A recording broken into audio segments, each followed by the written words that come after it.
Okay, let us continue from the previous module 5.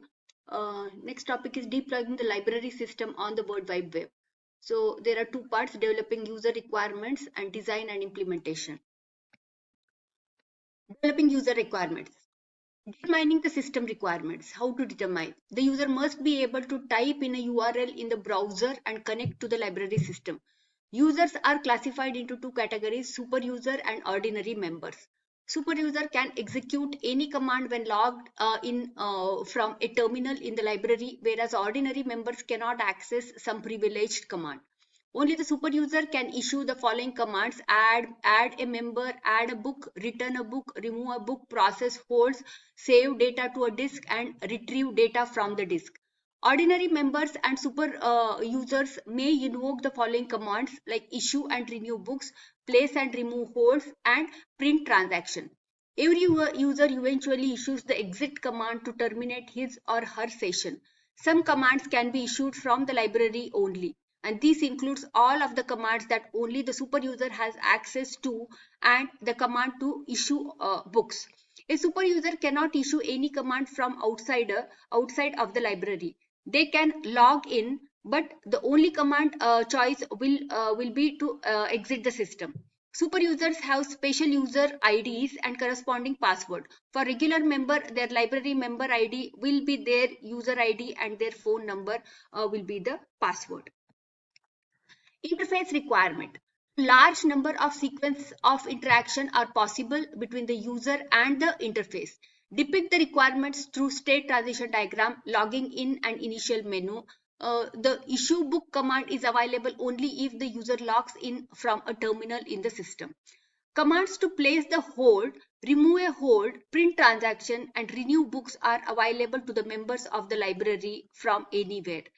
Certain commands are available only to the super users who log in from a library terminal, and these are for returning or deleting books, adding members and books, processing holds, and saving data to the retrieving data from the disk. Now, this is nothing but the transition diagram. You have login, so it will check for correct login or bad. So once the user is validated, so it will exit into the main menu. From the main menu, then you are going to choose the particular command, input the related information required for the command. Once again, go to the menu, and if you want, if you to check different operations, or else you exit. Add book. The state transition diagram for adding the book. When the command to add a book is chosen, the system constructs the initial screen to add a book, which should contain three fields for entering the title, author, and ID of the book, and then display it and enter the add book state. By clicking on the button, it should be possible for the user to submit these values to the system. The system must then call the appropriate method in the library class to create a book object and enter it into the catalog. The result of the operation is displayed in the command complete state. So here are, so after validation, so add a book. So you are going to give the data, so, command completed. Then once again you are going to enter into the main menu. If you want to add more books, so you are going to continue it, or else next cancel. State transition diagram for saving. Main menu, save data by clicking the save data button. Then one command completed. After completion, once again you can go for the main menu. From the command completed state, the system must allow the user to add another book or go back to the menu. In the add book state, the user has the option to cancel the operation and go back to the main menu. Now, state transition diagram for issuing the book. You have here states like main menu, accept member ID, get book ID, and book ID processed. So here main menu, so super user will issue the book, then accept the member ID for validation. So if validation is not correct, so bad member ID. If you want to cancel option is there. If good member ID, go to the next state, get book ID. Cancel option is also there.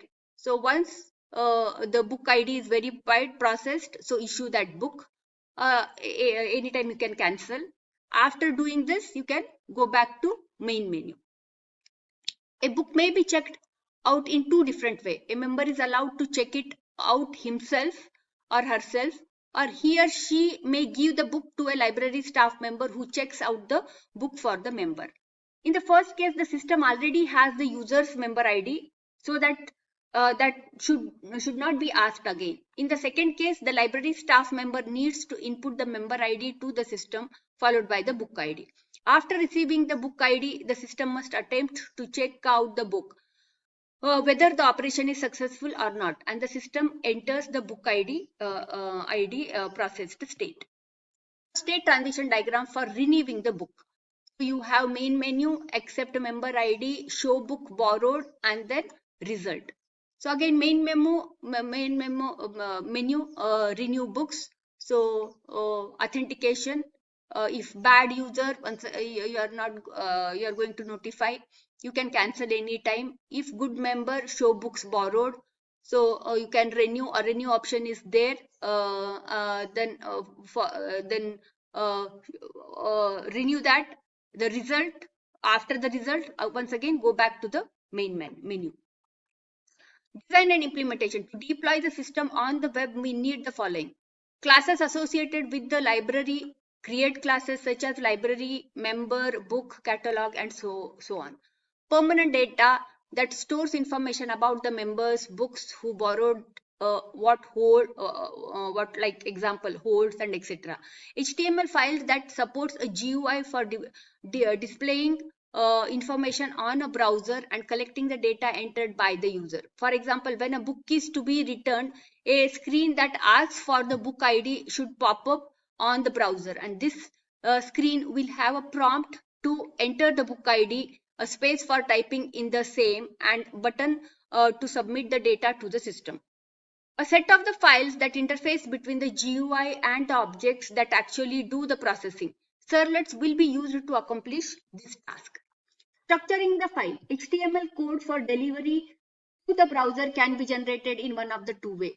Embed the HTML code in the servlets. This has disadvantages of making the servlets hard to read, but more dynamic code can be produced. Read HTML files from the disk as a string and send the strings to the browser. This is less flexible because the code remains static. Create a separate HTML file for every type of the page that needs to be displayed. For example, create a file for entering ID of the book to be returned, the second file for displaying the result of returning the book, a third file for inputting the ID of the book to be removed, a fourth one for displaying the result of removing the book, etc. Exploit the commonalities between the command and create a number of HTML code fragments, a subset of which can be assembled to form an HTML file suitable for a specific context. How to remember a user? Servlets typically deal with the multiple users. When a servlet receives data from a browser, it must somehow configure out which user sent the message, what the user privileges are, and etc. Each request from the browser to server starts a new connection, and once the request is served, the connection is turned down. Typical web transaction involve multiple request response pairs. The system provides the necessary support by means of what are known as session and which are of type HTTP session. When it receives a request from a browser, the servlet may call the method getSession on the HTTP servlet request object to create a session object, or if the session is already associated with the request, to get a reference to it. When a user logs in, the system creates a session object as follows: HTTP session request.getSession. When the user logs out, the session is removed as session.invalid. Request other than login is requires the user to be logged in. Following code evaluates to true if the user does not have a session, and that is the user has not logged in. Request.getSession false equal to null. A session object can be used to store information about the session. In the library system, we would like to store the user ID, the type of terminal from which the user has logged in, and some additional information related to the user. Void set attribute string name object name. Object get attribute string name. Void remove attribute string name as a parameter. As far as configuration is concerned, this is nothing but the hierarchy: Tomcat, web app, library, HTML file, web INF, classes, web.xml, library, servlet, basic implementation, and library classes. The server runs with the support of Apache Tomcat, which is a servlet container. We store the HTML file in the directory named as the library, which is subdirectory of web apps, which in turn is subdirectory of the home directory of Tomcat. The servlets are in the package library, which is stored in library, web INF, and classes. The deployment descriptor elements are defined in a file called as web.xml. The implementation of the backend classes such as member, catalog, etc. is in the package basic implementation. Most of the method of library servlets fall into one of the five category. One group contains method that stores information about the user, methods to validate user and help assess access rights. The get file method reads an HTML file and returns its content as a string object.